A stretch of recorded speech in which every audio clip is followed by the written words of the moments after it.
Happy Tuesday from Houston, Texas. Welcome to Stellar Parenting. I am your host, Brandi. I'm an intuitive astrologer, and I also hold a Master of Science degree in psychology with an emphasis in child and adolescent development. I'm super passionate about helping parents, teachers, guardians learn how to mix and combine the magic of the stars and the planets with the art of consciously and intentionally raising our children. Please join my Facebook group, Psychology Infused Astrology, to stay up to date on the latest astrology and also for free trainings. And if you'd like to be a caller on the show, please sign the list in my group, Psychology Infused Astrology. So let's get started. I hope everyone had a wonderful Thanksgiving last week for those who celebrate. And this week is very busy when it comes to astrology. We have quite a few transits. So I will be focusing on these for the majority of the show. And then at the end, if you are interested in being a caller, if you want a natal chart reading or a tarot reading, please call in. I would love to hear from you. Okay? So let's get started with the transits for this week. There's so much going on. We're going to start with Wednesday, December 4th, which would be tomorrow. So we will have Mercury retrograde at 16 degrees of Sagittarius, opposing the planet Jupiter at 16 degrees of Gemini. Now, if you remember with Mercury retrograde is an excellent time to review, reorganize, reassess, repair, reconnect. So with this transit, we will see these same themes dealing with the planet of communication, dealing with Mercury coming up. Now, with Jupiter opposing Mercury, Jupiter can expand and magnify situations. So it could be that there are things that are in flux for you, last minute changes to your schedule, last minute changes to your plans, or travel delays. Also, there might be problems with tech products, okay? There can also be the potential for misunderstanding and miscommunication because Jupiter has a way of being larger than life and making everything so big, right? Jupiter can make us prone to being overly enthusiastic or using exaggeration in the way that we communicate with others. So this transit tomorrow, Mercury retrograde opposing Jupiter, is a great time to really clarify the connection between your beliefs and your purpose and how you are communicating those with other people. It's a great time for that. And also, it's a really good time if you are a parent of a child. It's a great time to reconsider not only what you believe, but sit down and have a discussion with your children. Ask them, what do they believe? What do they believe about themselves? What do they believe about the world? What do they believe about other people? It's a great time to really bring these things to the surface so that they can be re-examined and reviewed and in some way ameliorated if possible. Okay, so also for tomorrow, December the 4th, we will have the sun at 13 degrees of Sagittarius squaring Saturn, 13 degrees of Pisces. Now in astrology, the sun represents our vitality, our ego, our sense of self, our energy, right? And the sun feels energized and feels optimistic while in the fire sign of Sagittarius. But the sun in Sagittarius is in will be in a tense aspect to the planet Saturn. And Saturn represents rules, limits, structure, order, discipline, okay? So it could feel, with the sun squaring Saturn as if someone's trying to rain on our parade, right? Could feel that way. We might feel a little bit restricted or contained as far as our sense of optimism or adventure. Or we might just have a reality check come to us and then We might have to make a few adjustments about how we are approaching our commitments, our obligations, our duties. And for parents, for those of you who are parents, if you have a child, and let's just say your child has had their heart set on having something. So maybe they auditioned to be the lead in the school play, and then someone else was picked for that role. Or perhaps those of you with children who are seniors in high school, maybe your child has applied to their college or university of choice and they've already received the rejection letter. This will be the time where you will really need to be that soft space, that soft place for your child to fall, okay, in this situation. And realize that challenging situations not only teach us a lot as parents about ourselves, but they also teach our children or give our children a sense of resilience, picking yourself up off the ground, dusting yourself off, trying again, overcoming obstacles, and emotional regulation when things don't quite go our way. So remember that for tomorrow when we've got Sun, 13 degrees of Sagittarius, squaring Pisces. Sorry, squaring Neptune in Pisces, Saturn in Pisces, excuse me.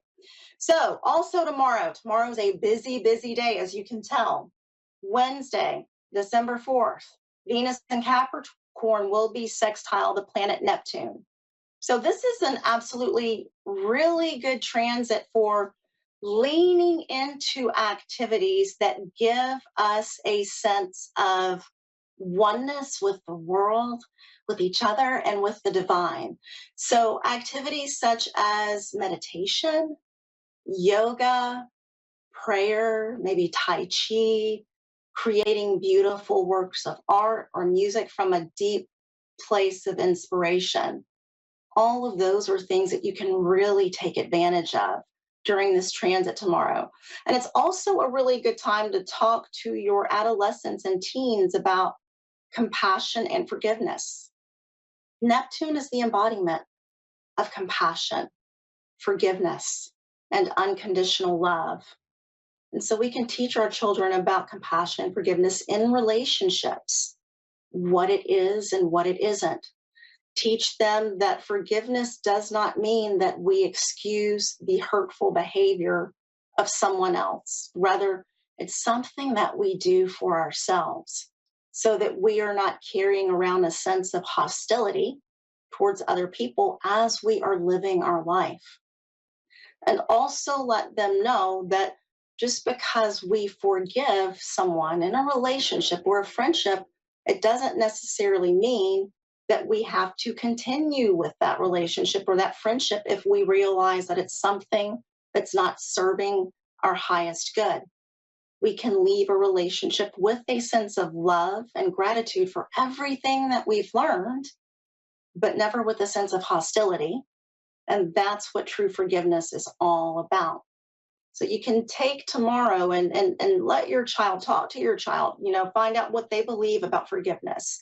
How do they believe that forgiveness looks? How does it operate? And take the opportunity to have this conversation with them and use it as a teaching moment. All right. And then Thursday, December 5th, Mercury retrograde will be at 14 degrees of Sagittarius, conjuncting our Sun, also 14 degrees of Sagittarius.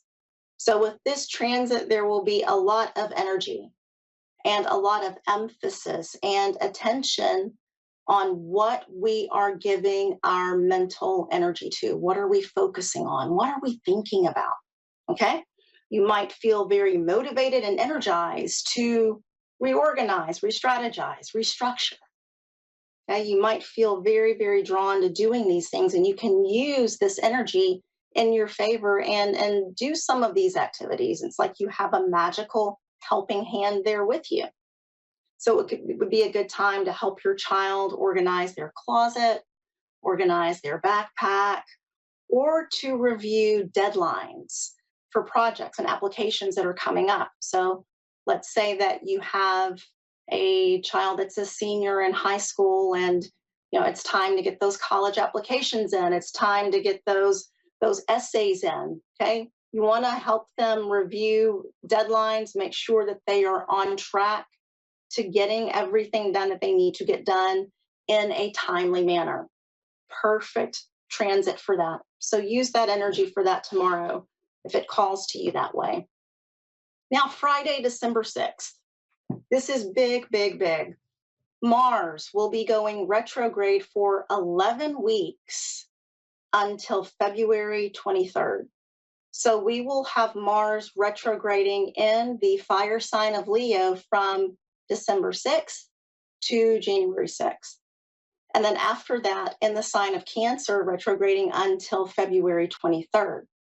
So in astrology, Mars is the planet that represents energy, action, drive, ambition, right? How we assert ourselves. And with Mars stationing retrograde, this is really going to be all about power dynamics. And the reason why is because we will have Mars opposite Pluto, the planet of power, which will also add a level of intensity, emotional intensity to this transit.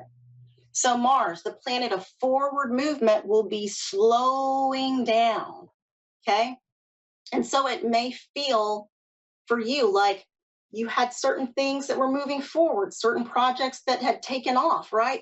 And it might feel like all of a sudden everything comes to a screeching halt, or things are happening a lot more slowly than they had been, okay? And so there might be a sense of delay, roadblocks, and it can lead you to feeling a little bit frustrated, like, what happened? What's going on?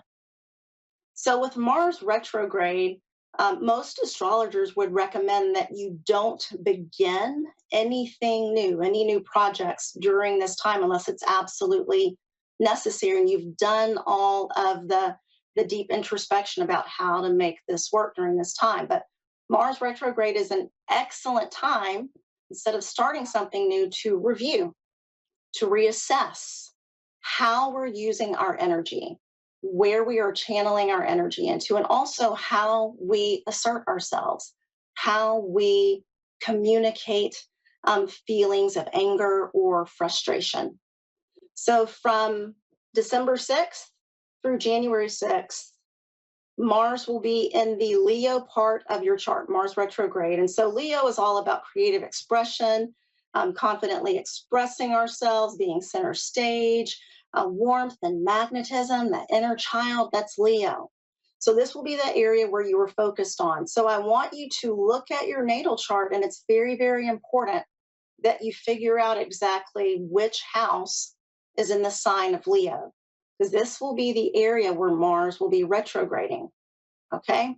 So in that particular area of your life, you might be reviewing past decisions, past experiences. So let's just say, for example, you have your fifth house in the sign of Leo, and that's where Mars will be going retrograde, through your fifth house. So the fifth house is the house of creative expression, fun, hobbies. What do you like to do for fun? And also children. So during this time, you might be reflecting, how have I expressed myself with my children? Have I been assertive, or have I been overly aggressive with the way that I communicate with my children? And what decisions have I made around my children? Are there any decisions that now I'm realizing it may not have been the best thing? And is there anything that I can do to kind of buffer that right now? All right. Or let's say, for example, you have your seventh house in the sign of Leo. So in the natal chart, the seventh house, that's the house dealing with committed relationships and partnerships. So the house of marriage, also business partnerships, and how you deal with the general public. So let's say that you've got Leo there, Mars is going retrograde through that seventh house, and you might be asking yourself, how have I expressed myself to my marriage partner or to my business partner? Have I been assertive, or have I been overly aggressive? Have I been antagonistic, and am I prone to creating conflict in this area of my life? Also, how have I used my energy? Have I really used my energy in my marriage with my spouse to make the relationship stronger? Or am I diverting my energy to some other pastime, instead of focusing on my relationship? These are all things that, if you've got Mars retrograding in that 3rd or 7th house, you might be thinking about these things. On January 6th, we will have Mars retrograde move out of the sign of Leo and into the sign of Cancer. So Mars will be retrograding in Leo from 6 degrees of Leo all the way down to 0, and then into Cancer all the way from 29 degrees of Cancer to 17 degrees of Cancer. So you want to check and see if you've got any planets or points within that window. So Mars retrograde in the sign of Cancer in your natal chart, again, check and see which house is in the sign of Cancer, because that's going to be the area of your life that's under a microscope come January 6th, when Mars is retrograding. So during this time with Mars in retrograde, we might be reflecting a lot on childhood patterns that we picked up from our parents, that we learned from our parents. How did mom and dad express their anger? How did they express their sense of frustration? How did it affect you as a child? How are you modeling and living those same patterns even now? So if Mars in Cancer is retrograde in your 3rd house of communication, you might be asking yourself, how do I express my anger? How do I communicate it? Is it in a way that's functional and balanced, or am I very dysfunctional with it? Okay. Or if it's in the 9th house, you can ask yourself, what beliefs about anger did I adopt from my parents? Did I adopt the belief that anger is bad? Anger is dangerous? It's unsafe? I should never be angry. I should always stuff my anger and be sweet and kind, even when I'm not feeling that way? It's a good time to really delve deep and ask yourself, what are the beliefs that I have around being assertive or displaying anger? It's also a great time to teach your child about how they can tap into their own Mars energy in a healthy way, teaching them about healthy ways to facilitate conflict resolution would be a really good thing to do while we've got Mars in retrograde. And then still, Friday, December 6th, we also have Mercury retrograde, 13 degrees of Sag, squaring Saturn, 13 degrees of Pisces. And again, we'll be dealing with many themes here from Mercury retrograde. And it's just like this transit will be for 24 hours. So again, there might be misunderstandings, miscommunications, no clarity about details. But what I really want you to watch out for with Mercury squaring Saturn is what's going on with your thoughts. What are you thinking about? What are you speaking about? What's your mindset? Okay? Because this is an easy time, Mercury square Saturn, to really give in to fear, worry, anxiety, doubt, and to imagine the worst possible scenario. But it's an absolutely great time if you want to use this energy in your favor. It's a great time for reviewing contracts, reassessing decisions, obligations, and commitments. So use that energy on Friday for that. Review anything that needs to be reviewed and communicate with people if you feel as if there's another route that you must take. Saturday, December 7th, Venus moves into the forward-thinking sign of Aquarius. It will be conjunct Pluto at 0 degrees of Aquarius, which gives an intense amount of energy, a reservoir of energy to dedicate to your friendships and relationships. So use this Plutonian energy in healthy ways, ladies and gentlemen. Use it to show loyalty, depth, sincerity, instead of through the lower end of Pluto, through envy, manipulation, obsessive behavior. Always seek empowerment when it comes to Pluto transits. Also on Saturday, Sun, 16 degrees of Sag, opposing Jupiter. You'll get a boost of energy, vitality, confidence, well-being. You might be feeling really cheerful and optimistic, but I don't want you to overdo it. Don't go overboard. Remember, Jupiter makes you prone to excess, right? So watch out for spending too much money.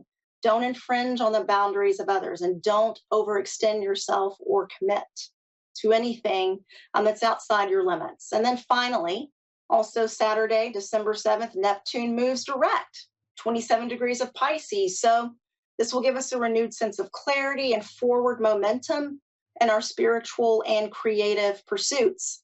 Your emotional sensitivity, your intuition might be very heightened and strong. And it's a great time to teach your children about intuition and how it works. So you can figure out their primary intuitive language. Are they clairsentient, clairvoyant, clairaudient, or claircognizant? Teach them this about themselves and then teach them how to listen to their intuition and allow it to guide them. So I wish you a fabulous week with all of these transits. Use the energy to your advantage, and we will go to our caller. We have Shay from Ohio. Hi, Shay. How are you? Yes, hello. Hi, how are you doing? I'm fine. How are you? Great, I'm doing well, and I've got a few minutes here. Would you like astrology or tarot? I think I'll go with tarot. Okay, all right. Let's do a spread for you, Shay. And is there anything in particular that you're wanting to focus on with this spread? I just want something general. It's not really nothing specific. Let's see what they've got for Shay in general. All right, Mary. And I'm going to shuffle right now, and I want you to tell me when you want me to stop, okay? Okay.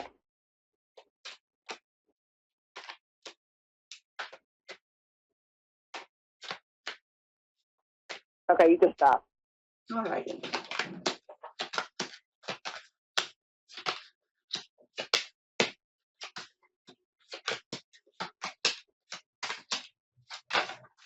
Oh, wow. Okay, Shay. So one of the first things that I'm noticing, I did a Celtic cross spread here.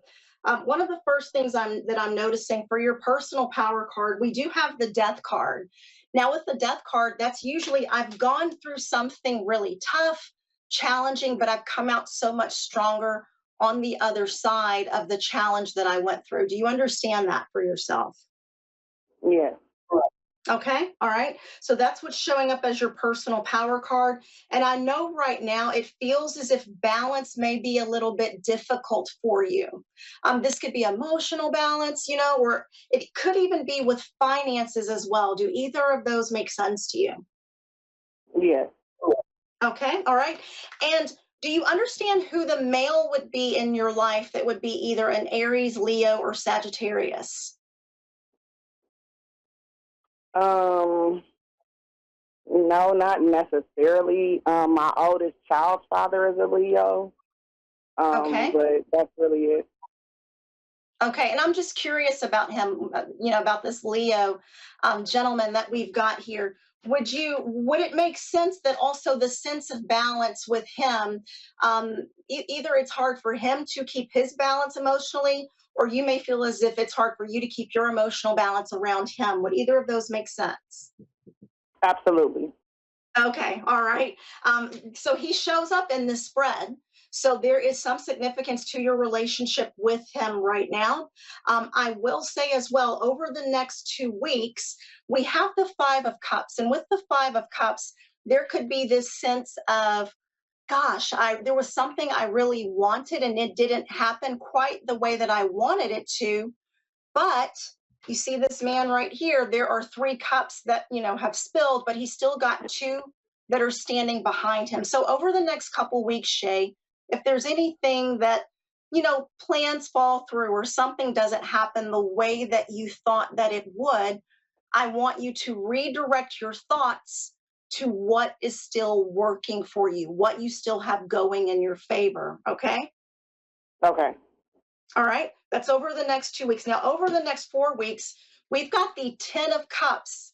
That's one of my favorite cards in the whole deck. That's like the card of family happiness, emotional fulfillment, rainbows in the sky, like literally. It's such a feel-good card. So it feels as if over the next couple weeks, there could be a challenging situation. Something may fall through or not happen exactly the way you expected. But then 2 weeks after that, there's a sense of, oh, wow, no, I'm glad that things worked out the way that they did. I'm feeling good. I'm feeling like I'm empowered. I'm feeling like I'm standing in my strength. You understand? Yes, ma'am. Okay. Also, as well, You've got the Ace of Pentacles that comes up very strongly. There is a high potential for either a new job, a new opportunity, a new beginning in some way for you, I would say, over the next 3 weeks. Okay. So, Okay. even if it feels as if something doesn't quite work out, I want you to remember no, no, no, no, no. There's something great that's coming to me. I've got the potential for something great to manifest, and it is going to manifest. Okay. Okay. So keep your thoughts positive no matter what happens, no matter how challenging things get. It's never going to be, like the world is ending for you. Okay. Gotcha. Also, as well, your female friendships, your support system, it may be your sister's friends, but females are also very important right now for you. You understand that? Yes. Okay. And okay, we've got 2 minutes left. Let me wrap up. The outcome card I love, the High Priestess. So, this is a woman that is sitting in her power, a woman who listens to her intuition, who trusts her intuition. And I'm just picking up for you right now, very quickly. I do feel as if you are very intuitive and you are aware of how your intuition works. Do you understand that? Yes. Okay. Over the next 3 months, your intuition is going to grow even stronger. Okay. Even stronger. And I Mhm. know that your guides here are stepping in and saying that they would really like for you to implement a system or a daily practice where you are connecting every day to spirit, your higher self, the divine, and that will make things even stronger for you. You understand? Yes. Okay. And also teach your children as well. Teach your children about how to use their intuition and how to listen to their inner voice. All right. Okay. Yes, ma'am. All right. All right. Thank you so much, Shay. Thank Well, you for thank you calling. so I really much. Yes, appreciate it. Yeah. ma'am. Okay, God Yeah. bless. Have a Thank good you. week. Have a great week. All right, ladies and gentlemen. So that brings us to the end of our show. And even though the stars and the planets may give us a certain amount of energy with which to create, we are the ones that make the choices. We have free will within our lives. So use the energy to your advantage. Keep shining your light, keep radiating your light, and I will see you back here again next week. Have a good week.